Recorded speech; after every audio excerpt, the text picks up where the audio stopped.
வீட்டில் ஃபங்க்ஷன்னா நம்மளால் வீடியோ எடுக்கவே முடியாதுங்க. அந்த மாதிரி சுச்சுவேஷன் தான் நேற்று ஆயிடுச்சு. சப்போர்ட்டுக்கு ஆள் யாரும் இல்லாதனால அவள் பர்த்டே ஃபுல்லாக நாங்களே செலிப்ரேட் பண்ணுற மாதிரி ஆயிடுச்சு. குட்டி பாப்பாவுக்கு செகண்ட் பர்த்டே.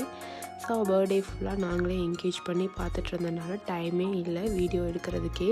இன்னொன்று லஞ்சு டின்னர் எல்லாம் வெளியே ஆர்டர் பண்ணிட்டனால நம்ம எதுவுமே ரெசிபீஸ் எதுவும் எடுக்கவே இல்லை.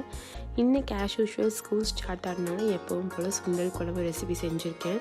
இது ரொம்ப சிம்பிள் தான். வெங்காயம் தக்காளி இதெல்லாம் வதக்கிட்டு மிக்ஸி ஜாரில் அரைக்கும் போது கூட தேங்காய் அப்புறம் வேக வச்சுருக்க சுண்டல் இது எல்லாத்தையும் போட்டு அரைச்சிட்டு கடைசியில் வீட்டில் அரைச்ச குழம்பு மிளகாய்த்தூள் மஞ்சத்தூள் மல்லித்தூள் எதை நீங்கள் போடுவீங்களோ உள்ளே ஆட் பண்ணிவிட்டு நல்லா மசாலா கொதிச்சோடனே வச்சுக்க சுண்டலை போட்டு சால்ட் டேஸ்ட்டு பார்த்து இறக்கிட்டோம்னா அவ்வளோதான். ரொம்பவே சிம்பிள். ஆனால் ரைஸ்க்கு சப்பாத்திக்கு இடியாப்பத்துக்கு எல்லாத்துக்குமே அட்டகாசமாக இருக்கும்.